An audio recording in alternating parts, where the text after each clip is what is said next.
Wait. Yeah, we'll do steering wheel. Oh! Side steps, please. But also, truck life. Good morning, everyone. You've all seen the title of the video, and it's sad to say, but yeah, she's going back in the shop. Okay, if you're triggered, I'm triggered too, so let me just explain exactly what's going on. So if all of you remember, I got a leveling kit a few days ago. Still looks absolutely fantastic. And then I just got my rims powder coated. So basically what happened is when we did the leveling kit, I mean, it was super hard to get everything out of place so that we could actually put the leveling kit in. And so one of the strut towers is basically super far out of place. That needs to be put back into place. And I thought that we got it back in place, but I'm a moron and it wasn't. And then the other thing that's happening is there is a bunch of stuff underneath here that has not been tightened. I tightened it last night actually, but we're just kind of like going over, double checking everything, making sure everything's tight. And the reason being is everything was like rattling under the truck. That's the only reason why I knew that there was an issue, is it was driving completely fine, but then there was like this rattling sound. So because of that, we are getting a second alignment done on the truck after I get everything tightened up and the strut put back, you know what I mean, everything put back into place how it's supposed to be. And thank goodness that nothing actually bad happened to the truck, so I haven't done any damage to it or anything like that. It was kind of scary. You guys are just gonna think I'm a complete moron, but I mean, this kind of stuff happens whenever you do like aftermarket stuff on a vehicle. It always happens this way. And really what I mean by that is not necessarily negative things will happen, but things always seem to happen when you modify a vehicle because you're taking it from the factory spec and changing it. And you know, when you have a bunch of different people having their hands on a vehicle, doing a bunch of different things to the vehicle like I have had happen, then there's you know, at least one or two things are bound to go wrong. It just always happens that way. It's something that I expect.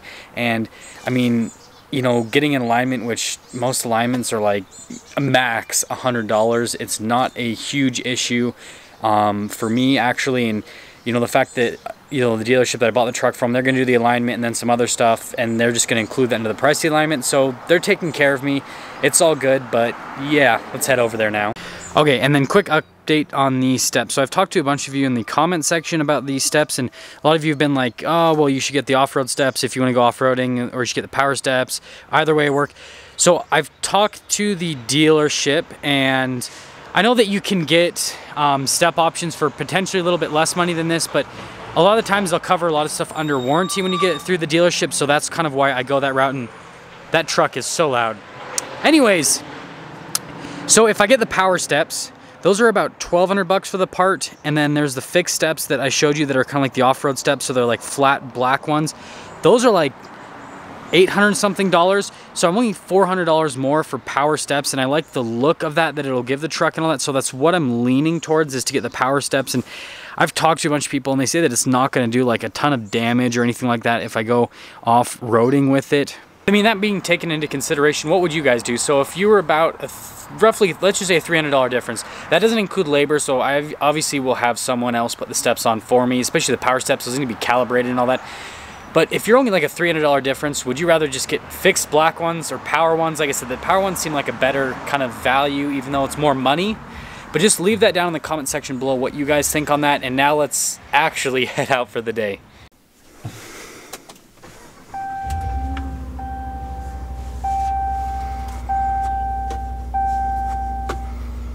Wait for it. Wait for it. I'm just waiting to get my T-Swift on. Well, I don't think this is going to come onto the video very well, but truck definitely needs an alignment again. So after I kind of push some stuff back into place, like the steering wheel, as you can see, is kind of crooked again because I'm going straight and the steering wheel is very slightly over to the right side. So good thing we're almost down there. We are just now going to be pulling up in the service center. I'm not going to film in there because it'd be kind of awkward, but I'll try to get it some film when it's actually back in the shop for you guys. Hopefully we can accomplish that. If not, I'll just kind of talk to you about everything that happened. Okay, so as you can see, we finally got the Rebel back from service. I do have a sheet in the truck. I will show that to you. I can't show you the front pages of the sheet because it kind of has my address on it and all that, and yeah, not down for people to show up to my house randomly, but we got it all fixed up, and so the truck is fully aligned and all of that. And I mean, the next thing for me to do is just show you the sheet. So like I said, I can't really show this front page of this sheet, but I can show this back page right here. So this shows everything on the truck. You can see how off everything was with the suspension before I got the alignment today, and then obviously after the alignment everything's been fixed. But I mean, if you guys know anything about alignments on truck, you can see how bad that actually is. And so I'm glad that I got that all fixed and that I got it taken care of. And this is the reason why I took it back to the dealership, is because I know they're going to do a good job and they're just going to get it fixed right how it should be. Yeah, I mean, it was just a little bit disappointing overall having to do that, because I mean, I literally just had to pay for 2 alignments. Part of it's my fault. I should have just, like I said, taken it to the dealer first and foremost, had them do it, because I know they're going to do a good job. Even though it costs a little bit more money, it's always, you know, worth it sometimes to take it to the dealers that actually work on those vehicles, because they know a lot more about them than a third-party shop that just doesn't know anything about them. Lesson learned on my part, and I hope that that helps you guys out as well. Before we head out to do the next thing, I have to show you a car that's in service. It's over here, and it's actually really cool. So this right here is what we are going to call not an ACR. So they have like all the aero stuff like they would have on an ACR Viper. They even have a wing that they put on the back, but it's just a GTS, so it's kind of funny that they did all that stuff to the car. Cool to see the little side-mounted exhaust on the car, and then the diffuser and all that. But yes, not an ACR. If you're triggered, I am too, but still a cool car. So now just walking through the service area, I'm kind of scared because truck with, you know, modified suspension rims. Again, it seems like it's kind of, you know, something that just happens all the time. Maybe I shouldn't have changed anything with my suspension, because I'm going to spend a lot of time over there. Well, let's head off now. We are going to Mazda today to film a review. That review will probably be posted before this video. I'm not sure. It depends on how lazy I am, but let's get rid of that and that. We don't need those anymore. Bye-bye. Okay, this right here is the moment of truth. So we are going to drive over this bump, and hopefully there is no rattling or anything like that. So good, or so far so good, I mean. I cannot talk, guys. Okay, now here we go. Bump coming up. Good to go. So I just finished filming over at Mazda here, and I actually have a question for all of you guys. That was actually the car that I just filmed, that little Mazda 3 over there. But like I said, at the end of this week, I'm getting the truck wrapped, and so I am going to need to keep the reviews pretty close to where I'm normally at. So since I need to keep the reviews close to where I'm normally at, would you like to see any Mazdas at the end of this week? So I've got 2 more videos to film this week, one for Friday and then one for Saturday. If there are any Mazdas that you'd like to see me review, please leave that in the description below. We just got to the back lot of the Dodge Ram Jeep Chrysler dealership, and this is kind of where I wanted to end the video, and of course it just started raining on me, and you guys can see how windy it is. I'm glad that we finally got everything kind of fixed with the truck, and the truck build really is starting to all come together. The truck just looks so fantastic. I mean, especially next to like even a stock Rebel, it looks so much cooler. That leveling kit, if you own a truck, like I said, you have to get a leveling kit. It just changes the whole truck. Flipping the tires, making everything blacked out looks so much cooler, except we do definitely need to get that skid plate blacked out as well. But that being said, I actually have another question suggestion wise, and that's on the mirrors here. So this little part of the mirror right here, I was thinking about making this like body colored to what I'm going to wrap it. You guys know I am doing the wrap this weekend, so do you guys think I should do that? The only problem is they can't warranty the wrap on this part just because it won't stick to it like it sticks to paint. So they can warranty the wrap on the paint, just not on this part. But I was still thinking about maybe doing it. Or do you think I should just keep the mirrors black on the truck? Please leave that in the comment section down below, if you care, of course. And then the other thing, again, I want to hear more on the Ram logo. So first option is I could black it out like how they have the rest of the logos on the truck. They're all like blacked out like that. I could do that. Or I could match it red, so like the brake calipers, not the tow hooks, because we're getting those to match the brake calipers. Or I could have it be the same color as what I'm wrapping the truck. I haven't released that color yet. But what do you think out of those 3 things? Black, red like the brake calipers, or should I make it the same color as the wrap? Please leave that down in the comment section below. I'm probably going to ask a million questions in this video. And the next question for the build for you guys, do you think I should get bigger tires for the truck? So you can kind of see how it just sits right now.